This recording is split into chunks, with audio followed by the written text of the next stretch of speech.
Yeah, so I'm finishing off Jesper Monk's video for Solitary right now. It's the third one I've done in his series of singles. So it's been a quite intense last 3 weeks. Going straight into that from Icebreaker, which was the last single. Squeezed between Happy When I'm Blue, which was the first one, and Icebreaker. I was on tour with Plattenbau around Europe. Got a couple of other video jobs in between, and then I'll be off for a US West Coast tour with Plattenbau after that. So kind of squeezing a lot of things in. Video tour. So it's going to be a full 2 weeks. You might notice I look a bit tired, but it's plain sailing after that. Involves a lot of navel gazing, daydreaming. You know, inspiration comes at strange moments as well. It just sometimes it comes where you want it to. You know, when you expect it. Perhaps like when doing a music video, checking out the track for the first time.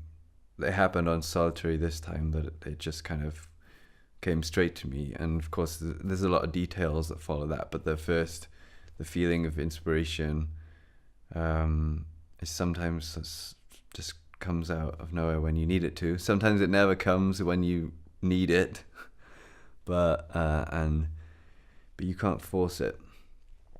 It comes at times when you're relaxed and daydreaming. I find that's kind of the perfect state in sort of lucid dreaming, half awake, half asleep.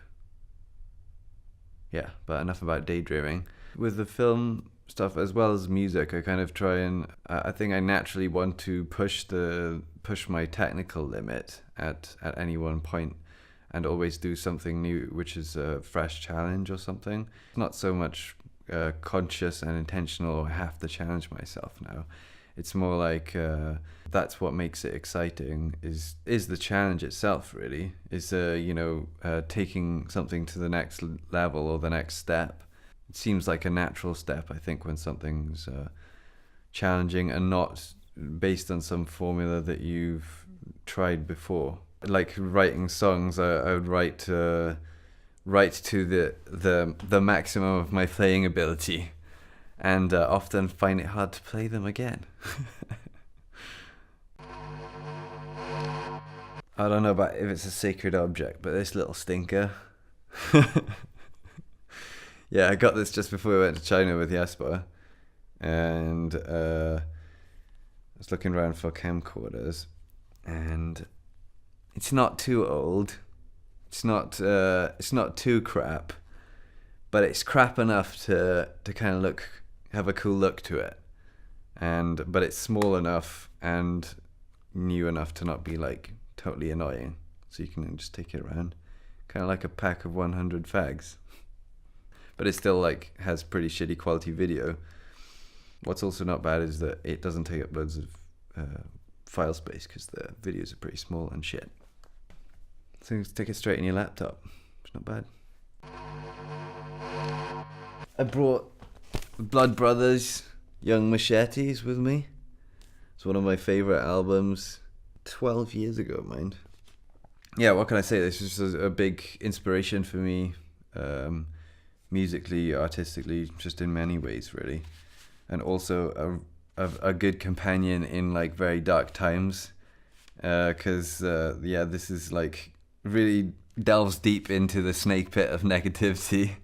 But in the best way possible, in kind of like really just like violent, brutal, and noisy in a way that you can imagine. But like the sheer creativity and sort of and surreal nature of all the lyrics and everything, just to really capture my imagination so much, like more than pretty much any other band at that time, or not so many bands, I think, that really kind of delve into like the sickness of things, you know, and I think they do it really well. And this was the last album, and I think that they matured a lot, because their first records, I felt like they were intentionally being like too overly clever and like mathy, you know, you just couldn't understand it, but I carried on listening to it because I wanted to understand it, and I still didn't get all of it. I mean, it's mental. But on this one, they've got a few more like normal time structures and rhythms and things like that. And but it's just like all of them broken down into quite fairly accessible music, I would say. Blow up dinghy in a hallway in Hermannplatz with a laptop. Now that's how friends of ours lived before in my brother's flat. Now I don't know. I think it's all about the balance, really. To be honest, I often dream of what did you say the other day? The gladiator guy, like running his hands through the fields, the green grass of home and all that. Now I do have sort of idyllic dreams of the countryside, but I think I would also get bored there. So I think the perfect balance would be having like a tiny little flat, cozy flat high up in a big city, and rustic Mediterranean sort of setting for your downtime, with a bit of creative space. Perhaps a recording studio by the beach or in the desert or something like that. Imagining future realities, I can't really see an ideal somehow. I mean, I think like technological progress and everything, it's just it's interesting to see how people interact in new ways, but I also kind of think it's more of the same, really. It's like, you could imagine ultra futuristic internet life, whatever, I don't know, plugged in, you don't need a body anymore, or everyone's just pure energy or something, I don't know, but it seems doesn't matter that much in a way. It's kind of more about balance. Yeah, it seems like people are that there is some kind of progress in human beings, and not on like some kind of spiritual level, I don't know, learning to love each other more or something.